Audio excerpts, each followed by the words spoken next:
안녕하세요. 신동일 꿈발전소 3일경제독립TV 본방송을 시작하겠습니다. 이번 시간에는 서강대학교 김영희 교수님을 모시고 투자 전반, 시장 전반에 대해서 좀 들어보는 시간을 갖도록 하겠습니다. 교수님께서는 최근 투자의 미래라는 책을 저술하셨는데 최근 앞으로 이제 2020년부터 22년까지 시장 상황과 앞으로 좀 그런 그 전망에 대해서 굉장히 인사이트를 주는 책이라서 좀 모시고 구체적으로 얘기를 들어보고 싶고요. 교수님께서 이제 2015년에는 2017년까지도 3년 후 미래를 책을 쓰셨는데 정말 저는 이 책이 소름 돋도록 딱 맞추셔가지고 깜짝 놀란 경험이 있습니다. 교수님 안녕하세요. 그러면 이제 이번 시간에 좀 바로 본론으로 들어가서 이제 지금 글로벌 전염병 사태 때문에 굉장히 좀 많은 게 이제 좀 패러다임이 바뀔 것 같은데 투자의 관점에서 중국이 다 이렇게 쏠림 현상이 좀 심화되는 경우가 있는 것 같아요. 지금 보면. 그리고 또 뭐 레이달리오나 특정 또 투자의 대가들, 또 지금 최근에 워런 버핏을 보면 델타 항공 주식을 금방 샀다가 또 다 팔고, 이런 게 혼미한 시장에 지금 시청하시는 경제 독립을 갈망하시는 경제 독립 TV 시청자분들한테 조언을 해주신다면 어떤 게 있을까요? 제가 여러 가지 사회 경제적 변화를 초래하고 있는데요. 가장 중요한 게 그냥 한마디로 말씀드리면은 우리가 그동안 사회에서 살았는데 텔레포트 사회로 가고 있다. 그러니까 우리가 무슨 일을 하기 위해서는 몸이 갔어야 했죠. 네. 근데 지금 몸은 안 가도 되고 이런 다양한 매체를 통해 가지고 할 수가 있거든요. 예를 들어서 저는 학교에서 지금 거의 다 비대면 하고 있고요. 제가 한 회사 사회이사를 하고 있는데 이사회도 화상으로 하고 있어요. 그러니까 큰 변화라는 것이죠. 그래서 주식시장도 이런 걸 그대로 반영하고 있지 않습니까? 우리나라에서도 지금 대표적으로 네이버, 카카오 같은 주가가 많이 올랐다가 너무 많이 올랐기 때문에 좀 조정은 거치겠죠. 큰 흐름은 이런 사회인데 살았는데 이제 텔레포트 사회로 뛰고 있다. 가장 변화인 것 같습니다. 그럼 이제 거기에 맞게 개인들도 좀 인식도 변화가 돼야 되고 투자에 대해서도 변해야 되고 은행도 변해야 되고 다 변화가 돼야 되겠네요. 그럼 이제 좀 구체적으로 들어가서 결국은 이제 우리가 투자를 생각하면 미국도 있고 중국 시장도 있고 그다음에 인도 시장, 베트남 시장, 뭐 브라질 등 신흥국 시장이 쭉 있는데 좀 이제 제가 개인적으로 궁금했던 중국은 저렇게 잘 뜨고 있는데 인도 시장은 좀 굉장히 인구도 버금가게 많고 하는데 좀 인도 주가가 작년에 중국보다 훨씬 많이 올랐어. 그랬죠. 이머징 마켓에서 제일 많이 오른 데가 중국하고 브라질이었거든요. 주식시장 측면에서 보면. 올해 지금 급락하고 있는데요. 근데 올해는 인도 조금 조심해야 될 것 같습니다. 왜냐하면 얼마 전에 맥킨지 보고서가 나왔는데 앞으로 아시아가 온다면 그 진원지가 인도일 것이다. 이런 보고서를 냈는데요. 그 기준은 뭐냐면은 이자 보상 배율 가지고 따졌더라고요. 이자 보상 배율이라는 게 뭐냐면 이자 보상 배율이 1이라면은 어떤 기업들이 영업이익을 내가지고 이자만 갖는다는 겁니다. 근데 맥킨지가 이자 보상 배율이 1.5 미만 기업이 25이면 그 나라 기업들 나쁘다. 이런 기준을 설정했는데 인도가 43%입니다. 우리나라 23% 맥킨지 보고서에 따르면요. 인도요. 그 다음에 우리도 97년 애한이가 기업 부실, 은행 부실 해가지고 IMF 경제위기를 만졌는데 인도가 지금 그 상황이고요. 그 다음에 우리가 애한이를 겪었던 것 중에 하나가 그때 그 단자회사라는 게 있었어요. 기억나시는지 자금을 조달하고 장기 대출해 그 시점이 이제 차이가 나는 거죠. 불일치가 발생하는 거죠. 그런데 지금 인도도 은행을 금융회사들이 그 짓을 지금 하고 있습니다. 그 정도가 우리나라보다 더 심하더라고요. 그래서 인도가 위기를 한번 겪을 수가 있다. 그러면 인도 비중은 조금 줄이거나 지금은요? 조금 조심할 필요가 근데 그런 위기가 오면 인도 비중을 또 강하게 늘려야 되죠. 그렇죠. 어떻게 그게 주가의 반영이 이미 선반영이 되기 때문에 오히려 분할 매수 전략으로 접근한다든지 이게 필요한 거죠. 경제를 결정하는 여러 가지 요소 중에 하나가 인구 구조 아주 좋거든요. 좋고 또 과학기술력 아주 IT도 잘 돼 있고 그리고 인도 제조업도 서서히 아마 발전할 것 같습니다. 그동안 인도가 IT 같은 서비스업 중심으로 성장했는데 근데 인도하고 중국하고 가보면요. 중국은 공산주의라 정말 뚫겠다면 그냥 뚫은 겁니다. 반대도 없고 그냥 진행이 되는. 제가 몇 년 전에 인도 첸나이에 있는 현대자동차 공장을 방문해 봤었는데 그 앞에서 공사를 하고 있어요. 근데 중단됐다. 그래서 왜 저렇게 공사를 하다 중단됐냐 그러니까 그 주변에 사는 주민들이 소송을 끝나기 전까지는 공사를 못 한다는 겁니다. 도로가 굉장히 나쁘거든요. 인프라가 나쁘다 보니까 이동하기가 쉽지 않으니까 인도는 IT가 발전이 됐죠. 영국식 민주주의를 일을 하다 보니까. 그래서 인도가 IT가 발전하고. 예, 예, 그런데 서서히 뭐 그런 것들이 조금씩 해결되고, 예, 그 다음에 인도가 임금이 싸기 때문에 또 다른 나라들이 그동안 중국으로 갔는데 인도로. 그래서 저는 인도가 맥킨지 보고서처럼 만약 위기가 온다면 우리한테 인도를 투자할 수 있는 좋은 기회가 되겠구나. 그게 아마 올해를 뭐 내년 이렇게 보고 있거든요. 그러면 이제 방송 시청하시는 개인도 그렇고 기업 하시는 분들도 그렇고 물론 우리가 지금 중국 시장도 투자를 하지만 기업 하시는 분들 입장에서도 인도 시장의 가능성을 보고 좀 더 그런 투자도 늘리고 예. 개인들도 마찬가지고 예. 그리고 저는 무엇보다도 중국 시장하고 인도 시장을 비교해 볼 때는 아직은 인도 시장의 가능성이 더 많은 것 같고요. 많이 예. 있는 것 같고 또 정치적인 리스크도 상대적으로 이제 공산주의 국가와 예. 그 자본주의 국가는 좀 다르니까 그런 점에서도 좀 편안하지 않을까 개인적인 생각입니다. 예. 또 있는데요. 저는 네. 우선은 중국에 먼저 금융시장 먼저 투자하고 더 좀 예, 그 다음에 네. 인도로 가시는 게 좋을 것 같고요. 네. 그 다음에 인도 다음 뭐 또 인구 구조가 제일 좋은 나라가 베트남이죠. 베트남. 예. 네. 제가 2015년에 베트남 호치민시에서 강의 한번 해달라고 갔었는데 네. 우리 기업들이 2,000개 이상 호치민시에 있습니다. 아. 왜 우리 기업들이 덥고 습기 많은 나라에 가 있겠습니까? 돈이 보이게. 예. 네. 저는 호치민시에 가면은 길거리 오토바이가 정말 많습니다. 그리고 젊은 층들인 거죠. 근데 그때 1인당 국민세가 아마 1,400달러 정도 됐을 텐데요. 네. 근데 지금 거의 3,000달러에 이제 접근해 가고 있거든요.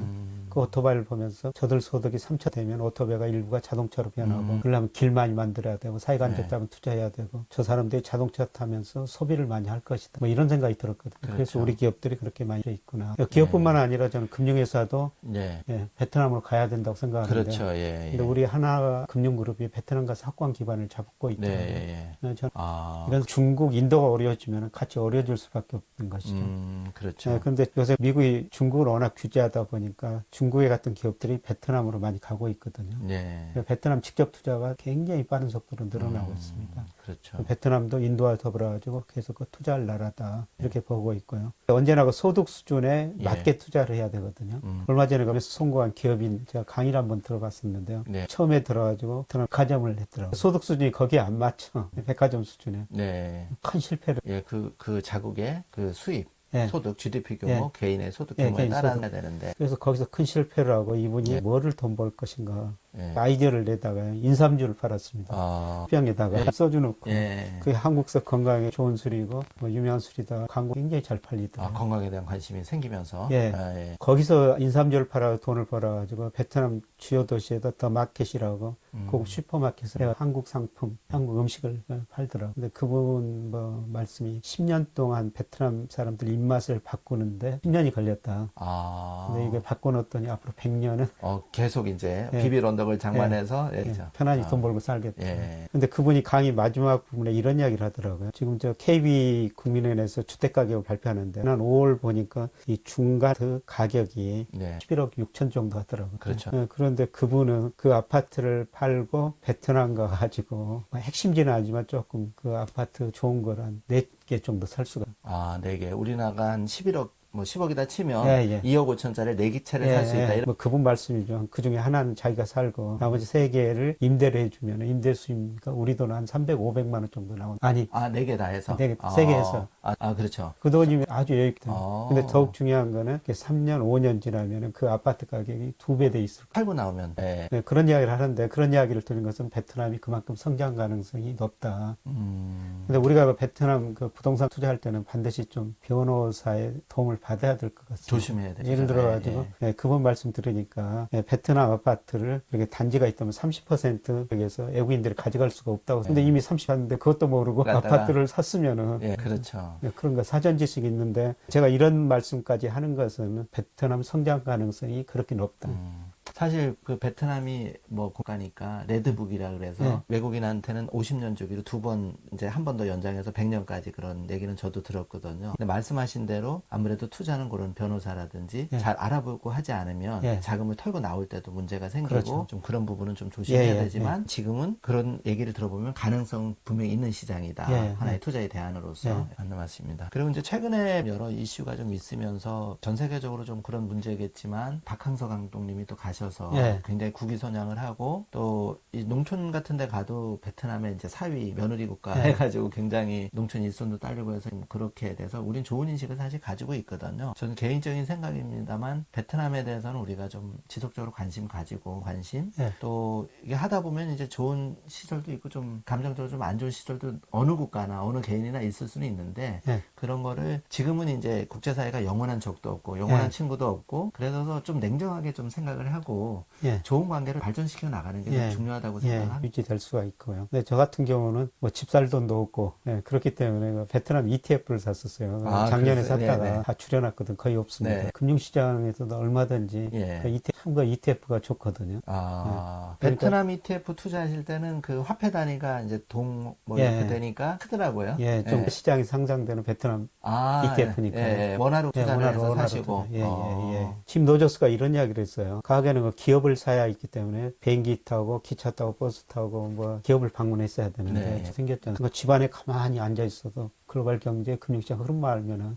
얼마든지 ETF 사가지고 돈을 벌 수가 있다는 겁니다. 베트남 안 가더라도 사시면 된다는 거죠. 네. 교수님 말씀을 듣고 보니까 꿈발전소 TV가 매월 이렇게 교수님 좀 모시고 하면서 굉장히 이런 생각을 많이 하고 있어요. 저도 현업에 있지만 투자 공부를 사실은 균형 잡힌 시각에서 해주는 데가 사실 찾아보기가 매우 힘들고 필요성은 느끼는데 그거를 또 이제 각 뭐 판매사 입장에는 이해관계가 다 다르니까 좀 믿을 만한 좀 그런 데가 있었으면 좋겠다. 저는 그런 생각을 해보고 꿈발전소 3일경제종 TV는 약간 그런 거를 지향하거든요. 예. 그러니까 어디에 쏠리지 않고 좀 균형 잡힌 시각에서 정말 시청자나 소비자 고객 입장에서 나한테 진짜 호주머니를 채워줄 수 있는 그런 예. 거를 해드리고 싶어요. 교수님도 그래서 이제 저희가 또 초대해서 흔쾌히 또 이제 응해 주셔서 이렇게 방송을 하는 건데 이제 베트남이든 인도 시장이든 조금 우리가 좀 생소하신 분은 생소한 시장일 수가 있잖아요. 이 시장들이 그렇지만 뭐 비엣젯 항공이 그렇게 주가가 올라갈 줄은 사실은 몰랐었고 그런데 그 시장이 항공소유도 나면서 그렇게 뜬다는 거죠. 그래서 우리가 발빠르게 좀 그런 거를 계속 스타디하면서 조금 알아간다면 예. 개인의 어떤 투자의 그 바운더리가 더 넓어지지 않을까 이런 예. 생각이 무엇보다도 균형 시각이 중요하죠. 쏠려서는 안 되고요. 네. 근데 가끔 저 금융회사들이 쏠릴 때가 가끔 있죠. 굉장히 농담으로 네.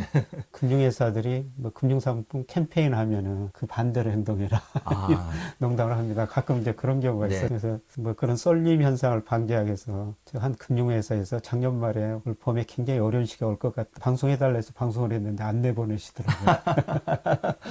저도 개인적으로는 그 생각을 해요. 우리가 투자는 사실 냉정한 거고 부자 고객들 슈퍼리치 때 하는 제1조가 뭐냐면 돈은 돈의 흐름이 있고 돈의 그 흐름 눈이 있는데 돈이 가는 흐름을 막지 마라. 예. 그대로 내버려둬라. 그게 맞다고 생각해요. 예. 거기에 따라서 투자자든 또 판매사건 이렇게 정책이 수립이 돼야 되고 또 고객도 거기에 따라서 움직이는 게 저는 맞다고 생각을 예. 해요.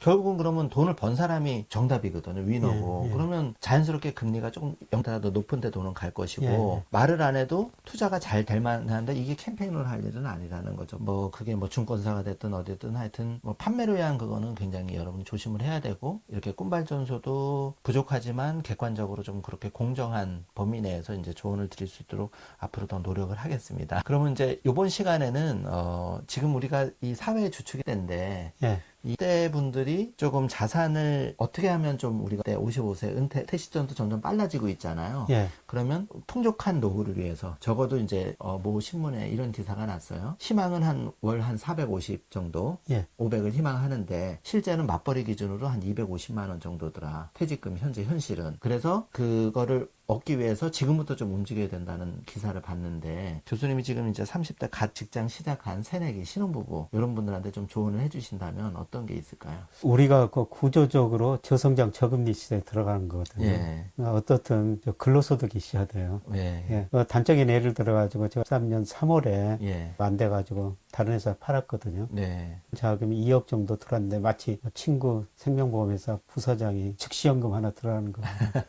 그래서 그때 2억 즉시연금 들었어요. 즉시연금 들으면은 네. 매월 얼마씩 주지 않습니까? 그렇죠. 2013년 3월에 들었는데 그해 네. 4월에 51만 원 받았어요. 뭐 1억 기준으로 2억. 2억 기준으로 51만 원을 받았는데 예. 근데 지금 28만 원 받았어요. 반토막이라는 거죠. 예. 20. 그럼 왜 그렇게 줄어들었느냐? 그 보험회사가 제가 맡긴 돈으로 주로 주식 아니면 채권 운영하거든요. 금리 네. 많이 떨어졌죠. 네. 추세적으로 하라고요. 맞습니다. 앞으로 4, 5년 후에 받으리라고 생각해요. 그러면은 지금 제가 28만 원 받는다고 그랬습니다. 제가 어떤 일을 해가지고 한 달에 28만 원 받으면은 금융자산 2억 원 가지고 있는 거랑 똑같은 현금이 4년 후에 20만 원 받으면 2억 한 그러니까 근로소득이 굉장히 중요하다는 겁니다. 고정적으로 내가 월급을 150만 원, 200만 원, 300만 원 받더라도 꾸준하게 하는 그게 매우 중요한 그렇죠. 거고. 예, 그리고 일단 그 근로소득이 중요하다는 거. 그다음에 뭐 칠입법칙이라고 있지 않습니까? 예. 그 복리로의 예. 원금이 2배 되는 기간이에요. 그래서 예를 들어 가지고 이자율이 8%라면은 8로 나면 9. 예. 9년 되면은 공급이 제가 성장할 때는 이자율이 8%였었어요. 그때는 저축만 해도 되는데 지금 시대가 바뀐 거죠. 지금 1%라면 원금이 2배 되려면 72년이 걸려야 돼요. 불가능하다고 봐야죠. 네. 저축만 해서는. 네, 불가능하니까. 그래서 금융시장을 공부할 수밖에 없다는 거예요. 그렇죠. 네, 그래서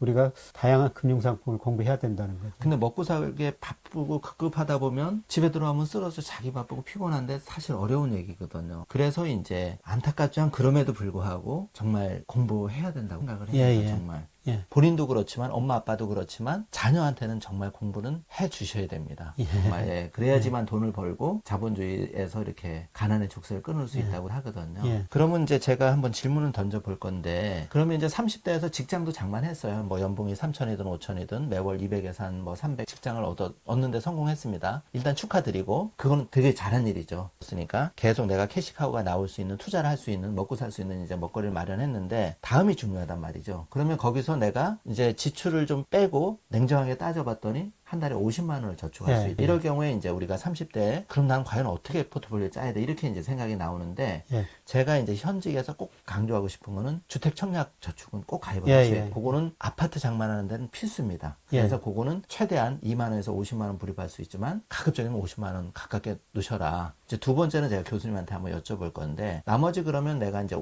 50만 원에서 한 20만 원은 청약 저축을 불입하고 나머지 30만 원 정도 가지고 적금이든 아니면 해외 주식이든 투자를 할 텐데 그때 이제 좀 투자처는 안보를 좀 해주신다면 어떻게 될까? 100이라고 때 기준이 이제 100%라고 봤을 때 적금 드는 거는 별로 반영식스럽지 않다고 생각하고 적금은 이제 청약 저축 하나로 그렇습니까? 배당형 매달 얼마씩 지금도 그럼 4% 이런 게 있나? 예를 들어서 국내도 좀 포스코 해외도 뭐 배당 수익률이 되고 있고 삼성전자도 안 됩니다만 2, 3 정기예금의 2배니까 그리고 우리나라 주가 저평가돼 있으니까 은행에 다니신 분도 그 월급 받아줘 은행에 넣지 말고 자기 은행 주식을 사면 돼요. 오히려 주식을 사면 KB국민은행이 배당을 거진 2,000원 많이 줬죠. 아마 4, 5이 정도밖에 안 되니까 비싼 거 아니거든요. 그래서 꾸준히 가지고 배당형 펀드 가입하시는 게 좋고요. 그 다음에 우리 주식시장이 워낙 안 좋으니까 뭐 앞으로도 우리 주식시장이 크게 오르긴 힘들 거예요. 그렇죠. 결국 해외 주식 투자를 할 수밖에 없다. 해외 주식이 그동안 미국이었는데 저는 미국보다는 이제 아시아 시대다. 소비 쪽이 미국에서 아시아 쪽으로 이전되고 있다. 그래서 앞으로 뭐 4, 5년 되다 보면 우선 중국이 좋을 것 같고 그 다음에 인도, 베트남 이런 아시아 소비재 펀드 이게 꾸준히 가입하시는 게 좀 좋을 것 같습니다. M증권사 같은 경우에는 이제 컨슈머 펀드라 그래가지고 그런 이제 이머징에 앞으로 이제 베트남도 그렇고 계속 성장을 한다면 소비가 늘어날 거고 그런 주식에 투자하는 기업들의 주가가 좋을 거고 그런 펀드들이 성과가 이제 좋을 수 있다. 그렇죠. 이렇게 보시는 거죠. 얼마 전에 경제신문 보니까 아주 장기 수익률을 비교해 놨던데요. 세계에서 가장 좋은 수익률이 아시아 소비재 펀드더라고요. 저는 아시아 사람들이 꾸준히 소득하면서 소비 늘리리라고 보고 있습니다. 소비재 펀드 같은 거는 하나 또 곁들여서 말씀을 드리고 싶은데 우리가 이제 퇴직연금이라는 제도가 있는데 국민연금이 있고 개인이 이제 개인형 IRP라는 제도가 있습니다. 아시다시피 그래서 연금 저축이라고 그래서 직장인들은 이제 연말정산이 굉장히 민감한데 그 1,800만 원까지 불입할 수가 있고 700만 원까지 세액공제를 해서 연봉이 이제 5,500만 원 기준으로 초과하는 사람은 한 90만 원 초반 그리고 5,500만 원 이하는 한 115만 원 정도까지 이 세액공제로 환급을 받을 수 있어요. 풀어놓았을 때는 저는 그게 굉장히 직장인들은 생각을 하고 특히 그 투자하는 상품 중에 개인형 IRP가 뭐 30만 원 불입하는 분도 있고 50만 원 불입하는 분도 있을 텐데 요즘은 교수님 말씀하신 대로 그 컨슈머라든지 또는 해외 우량 주식이 다 라인업이 돼 있습니다. 그래서 잘만 찾아 들어가면 내 노후 자금이 결국은 한 20년 불입해서 1억이 원금인데 그게 3억 5억이 될 수 있다고 저는 생각하거든요. 그러면 뭐 진짜 월 한 500만 원은 충분히 받을 수 있지 않을까. 사실 우리나라 펀드 중에서 국민연금도 하나 펀드라고 보면은 국민연금 수익률이 제일 좋습니다. 아, 맞아요. 그래서 네. 제가 그거 여쭤보고 싶었어요. 네. 우리가 어렵게 생각하지 말고 우리 교수님 한 번씩 모실 때마다 자료를 좀 업데이트를 해서 국민연금 포트폴리오 수익률을 그 포트폴리오를 좀 벤치마킹을 예. 하는 거죠. 자기 그 개인형 IRP 운영할 때. 왜냐면 그게 굉장히 어렵거든요. 그건 워낙 규모가 크기 때문에 너무 많은 종목을 투자하고 해외 투자도 많이 하고. 근데 국민연금 수익률이 2000년부터 작년까지 연평균 수익률이 어마어마한 수익률이죠. 굉장히 예, 6%. 굉장히 근데 국민연금 수익률을 왜 놓고 일반 주식형 펀드 수익률이 낮냐 그러는 것은 투자 기간이에요. 아, 국민연금 기간이. 돈이 들어오니까 예. 계속 주식을 88년부터 제도가 시작돼서 지금까지 예. 30년 이상을 계속 자금이 또 몰리면서 예. 어차피 강제적으로 납입해야 되니까. 주가가 떨어져도 견디고 네. 나면은 또 올라가니까. 예, 그런데 일반 주식형 펀드 같은 게 상대 수익률이 낮은 거는 장기 투자를 못 하거든요. 그래서 돈이 빠져나. 그러니까 국민연금이 우리한테 시사해 주는 거는 그냥 좋은 주식 오래 가지고 있으면 수익률이 높더라. 어쩌면 그게 이제 투자의 대원칙. 예. 좋은 주식을 오래 보유하자. 예. 그리고 쌀 때 사자. 조정받을 예, 때나 예, 이럴 때. 예. 아, 예. 네. 수익률이 제일 좋습니다. 그럼 우리도 개인 투자자도 국민연금처럼 예. 매년 한 6% 정도로 쌓아갈 수 있다. 예. 쉽지는 않은 얘기겠지만 예. 어쨌든 노력을 하면 갈수록 그 수익률은 좀 떨어질 거예요. 국민연금 수익률이 우리 명목 GDP 성장률하고 똑같거든요. 아, 근데 그동안 우리는 명목 GDP 성장률이 6% 성장했어요. 예. 그게 이제 앞으로 3, 4% 떨어지니까 수익률은 좀 낮아지긴 할 겁니다. 네, 정말 국민연금 제도는 참 잘해놓은 것 같아요. 그거하고 이번에 글로벌 전염병 사태 거치면서 정말 그 건강보험 그 제도 도입한 거는 정말 큰 혜택인 것 같습니다. 예. 이제 정리하자면 때인 30대 또는 신혼부부 정말 그리고 간신히 또 취업에 성공하셨다면 또 취업에 성공하지 못해도 사실 노력만 하면 뭐 월 200 정도는 벌 수 있는 세상이니까 최저임금 예. 그러면 그 상황에 맞게 중요한 거는 빨리 시작하자. 그리고 자산 배분 좀 철저하게 하자. 국민은행의 성공 사례에서 보듯이 조금 좋은 우량 주식을 사서 좀 장기 보유하는 전략으로 그렇게 안분해서 간다면 이제 좋은 성과를 거둘 수 있다. 그리고 무엇보다 국민연금도 구입하지만 개인형 IRP나 퇴직연금에 소득공제가 활용해서 그렇게 좀 미리 좀 네. 하자. 이렇게 정리를 하면 되겠네요. 네. 네, 알겠습니다. 교수님 정말 도움이 되는 큰 말씀이신 것 같습니다.